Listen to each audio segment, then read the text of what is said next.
Hello, welcome back to Round on the Bike Space Camp. It's a bit pissy weather today. It's been raining on and off for a couple of days now actually. So what we're going to do, I'm going to show you my new decoration here in the base camp, and I'm quite happy with it. This is the couch I had up in the flat before. I just moved it down here because I don't want to sit up there anyway, so I'm keeping it down here now. And yeah, so today is the day where I finally do the reviews of all these videos and DVDs that I've been talking about before. Every time I've unboxed the DVD, I told you I'm gonna make a review of this, and today we start. So I have loads of them, and we're gonna do 3 today. Right, so I have the DVDs here. I have notes, and I'm not going to go into a lot of how many kilometers traveled in which countries and stuff. I'm going to talk about what I think about these videos, how I perceive them, and what my humble opinion of them. And I also have my notes here, so you might notice that I sometimes look down in my notes.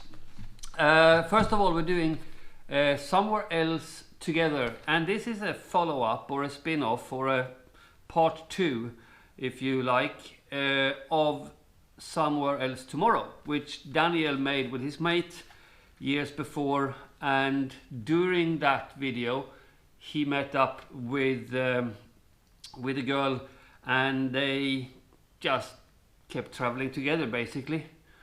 So yeah, first of all, the editing and filming of this one is probably the best I've seen in any adventure motorcycle DVD or anything.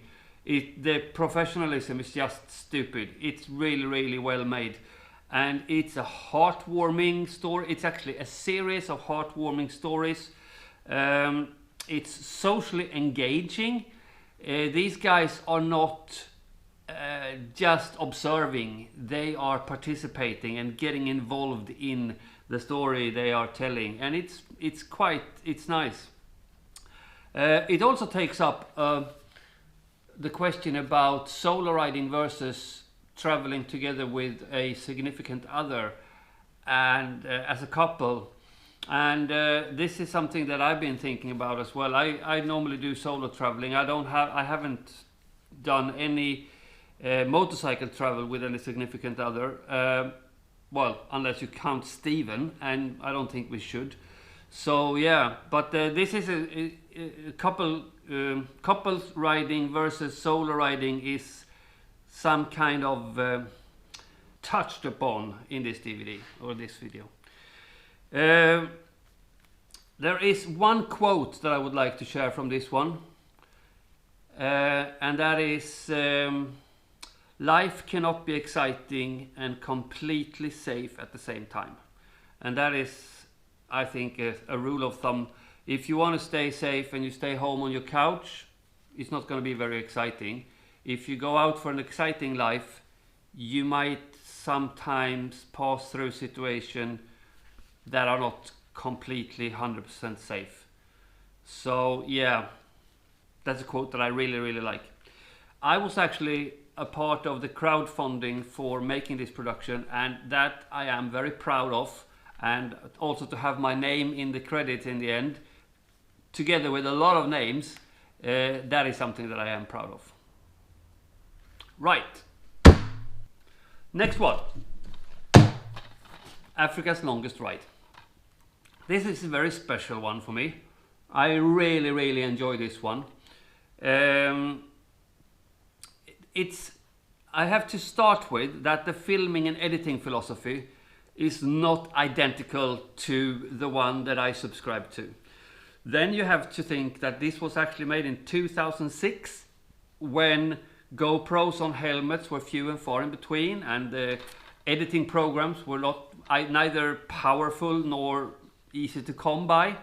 That being said, this is a purely 100% honest motorcycle travel DVD, and it shows the riding, the wildlife, the people in a brutally honest mix, showing both the beauty and the hardship about overland travel and motorcycle travel.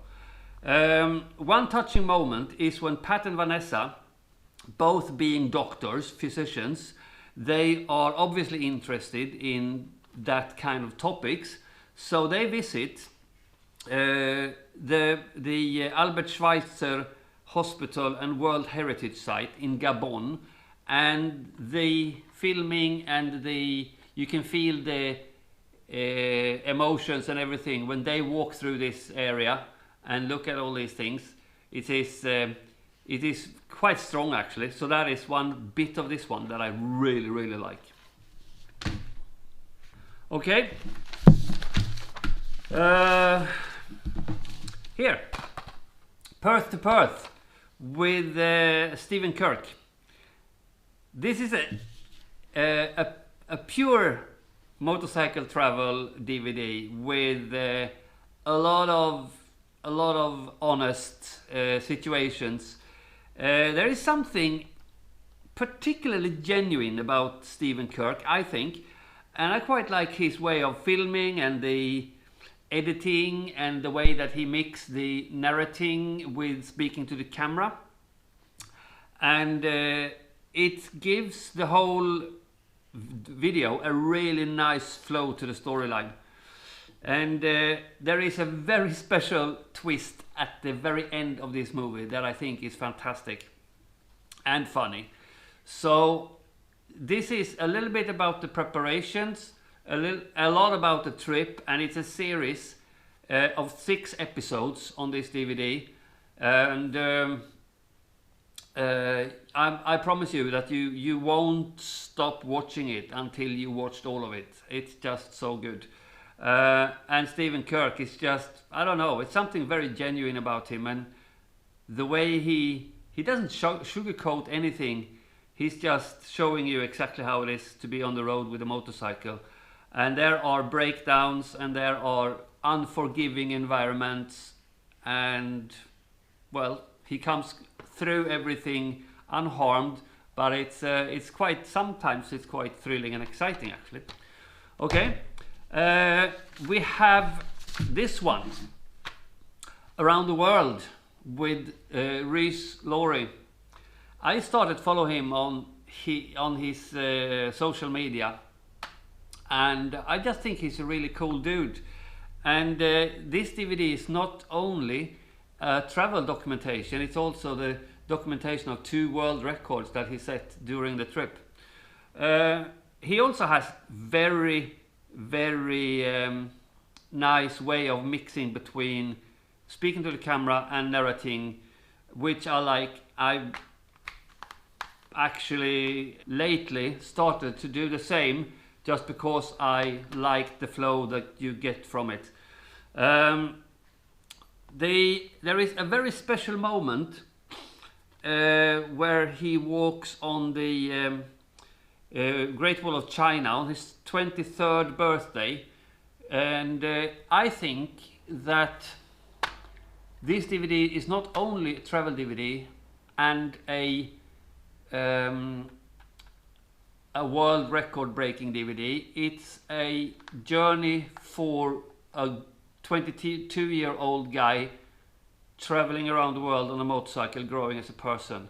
So it's not just traveling geographically, but also a journey inwards together with Rhys when he's doing this trip. And it's very obvious when you hear him reflecting on the experiences that he is growing as a person while he is doing this trip. The tempo changes a little bit in the end, where Rhys is entering Europe and starting to tick off capital cities. In the beginning of this, it's more like a travel journal, and when you come to the end, I feel like it's more a documentation of the world record setting, which is fine. I don't mind. It's cool. There's two significant different parts of this DVD though. If I should say something negative about this one, it's the sound. Sometimes, and I know it's not easy to get perfect sound. I don't have perfect sound in my DVDs or in my videos. I know that, definitely not. And but here is sometimes it's a little bit wind in the microphone, and you know, all these things. Difficult to hear what he's saying, but I don't mind. It just adds to the charm, I think. So yes, those 4 videos, I said before it should be 3 videos, but it was 4. They are the ones that I want to talk about in this episode, and I'm gonna make more of these videos where I talk about DVDs, or also about my favorite YouTube channels, which I think is a cool thing to do, because I have a lot of favorite YouTube channels. You might know some of them, all of them, or maybe you get a tip for something more to watch. So yeah, that was all for this episode, and take care. See you next week. If you like my videos, feel free to hit that like button and subscribe to the channel. Also click on the bell button to get notifications. If you want to have some of my stickers and maybe postcards from my trips, plus your name in the end credit, join the Around on a Bike community by following the link to my Patreon page below. See you in the next episode.